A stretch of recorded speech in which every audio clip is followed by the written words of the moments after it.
இலங்கை கடற்படையால் கைது செய்யப்பட்ட தமிழக மீனவர்கள் விடுவிக்காவிட்டால் பெரிய அளவில் போராட்டம் நடத்தப்படும் என நாகை மாவட்ட திமுக பொறுப்பாளர் கௌதமன் எச்சரிக்கை விடுத்துள்ளார். நாகை அக்கரைப்பேட்டை மீன்பிடி துறைமுகத்திற்கு நாகை தெற்கு மாவட்ட பொறுப்பாளர் கௌதமன் வந்தார். அங்கு நிறுத்தி வைக்கப்பட்டுள்ள விசைப்படகுகளை பார்வையிட்டார். பின்னர் அங்குள்ள மீனவர்களும் இலங்கை கடற்படையினர் கைது செய்யப்பட்ட ராமேஸ்வரம் மீனவர்களின் நிலைமை குறித்து கேட்டறிந்தார். அதன் பின்னர் அவர் செய்தியாளரிடம் கூறும்போது, கடந்த 14ஆம் தேதி தொழிலுக்கு சென்ற தமிழக மீனவர்களை விசைப்படகுகளுடன் இலங்கை அரசு கைது செய்துள்ளது. இதில் ராமேஸ்வரம் மீனவர்கள் 29 பேர் கைது செய்யப்பட்டுள்ளனர். 4 விசைப்படகுகள் பறிமுதல் செய்யப்பட்டுள்ளது. இலங்கை அரசு தொடர்ந்து தமிழக மீனவர்களை தொழில் செய்ய விடாமல் தடுத்து வருகிறது.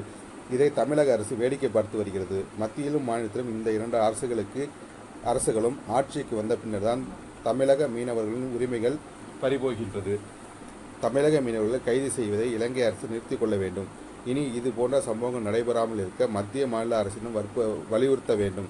இனி மீனவர்கள் கைது நடவடிக்கை தொடர்ந்தால் திமுக தலைவர் ஸ்டாலின் உத்தரவின் பேரில் மீனவர்கள் ஒன்று திரட்டி மத்திய மாநில அரசுகளை கண்டித்து போராட்டத்தில் ஈடுபடுவோம் என்றார். அவருடன் திமுக மாவட்ட செயலாளர் மனோகரன், மீனவர் அணி செயலாளர் சேகர் மற்றும் பலர் உடனிருந்தனர். எந்த சூழ்நிலையிலும் எப்பொழுதும் இந்த மீனவர்களுக்கு பாதுகாப்பற்ற நிலைதான் நடந்து கொண்டிருக்கிறது. மீனவர்கள் மீன்பிடிக்க செல்லும் போதெல்லாம் இலங்கை கடற்படையால் ஒவ்வொரு முறையும் ஒவ்வொரு நாளும் செத்து பிழைக்கக்கூடிய சூழ்நிலைதான் எங்களுடைய தமிழக மீனவர்களுடைய நிலையாக இருக்கிறது. ஆக இலங்கை அரசால் கைது செய்யப்பட்டிருக்கிற அந்த 29 மீனவர்களையும் அவர்களுடைய 4 விசைப்படகுகளையும் உடனடியாக விடுவித்திட வேண்டும். மத்திய அரசு ஒரு பொய்யான செய்தியாக சொல்லிக் கொண்டிருக்கிறார்கள். எப்பொழுதும் நாங்கள் மீனவர்களுக்கு பாதுகாப்பு இருப்போம்.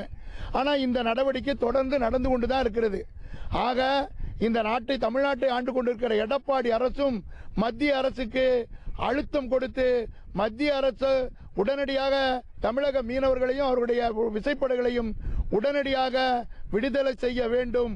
அப்படி விடுதலை செய்ய தவறுகின்ற பட்சத்தில் கழகத்தினுடைய தலைவர் மாண்பிற்குரிய அண்ணன் தளபதி அவர்களின் கவனத்திற்கு கொண்டு சென்று ஒட்டுமொத்த மீனவர்களையும் ஒன்று திரட்டி மிகப்பெரிய ஒரு போராட்டத்தை இந்த மத்திய மாநில அரசுகளுக்கு நாங்கள் நடத்திட வேண்டிய சூழ்நிலை ஏற்படும் என்பதை கூறி, ஆகவே உடனடியாக ஒட்டுமொத்த மீனவர்களின் எண்ணங்களையும் உணர்வுகளையும் புரிந்து கொண்டு மத்திய அரசு உடனடியாக அந்த நடவடிக்கை எடுத்து மீனவர்களையும் விசைப்படகுகளையும் மீட்டுக் கொடுக்க வேண்டும்.